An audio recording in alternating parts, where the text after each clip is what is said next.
রাজধানীর কারওয়ান বাজারে বিডিবিএল ভবনের লিফট ছিঁড়ে ৯ জন আহত হয়েছেন।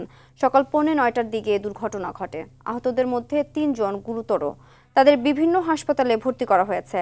দুর্ঘটনার ভবন কর্তৃপক্ষকে পাওয়া না গেলেও প্রত্যক্ষদর্শীরা জানান বিকট শব্দে লিফট ছিঁড়ে পড়ে। ভবনটিতে কর্মকর্তারা লিফট বদল না করা পর্যন্ত কর্মবিরতির ঘোষণা দেয়। এর আগেও এই লিফট দুর্ঘটনায় একজন মারা যায় বলে জানান প্রত্যক্ষদর্শীরা।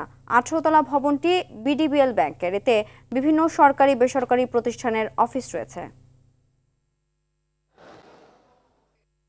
লিফট যখন ছিঁড়ে পড়ছে, ঠিক আছে, তখন আমি বুঝতে পারি না যে লিফটে যে এরকম হয়েছে। তখন আমরা এই জায়গায় কি হলো পরে আমরা এই জায়গার মধ্যে লিফট ফাঁকা করে 3 জন আমরা বের করছি অলরেডি। লিফটগুলো 1 বছর থেকে ঠিক করা হয় না, প্রায় বছর খানিক। 2টা লিফট 1 মাস থেকে 1.5 মাস থেকে 2টা লিফট টোটালি অফ করার জন্য ওনারা দেখছি বিল পাস হচ্ছে না এরকম করে প্রায় আজকে এই অবস্থা। আমরা প্রায়ই লিফট উঠার সময় বলি যে হট্টগোল করতেছে, লাড়াচাড়া করতেছে, আপনারা এটা ঠিক করেন। আমরা করতেছি, বিল পাস হয়ে আসবে, এরকমভাবে করতে করতে আজকে এই ইনসিডেন্টটা ঘটছে।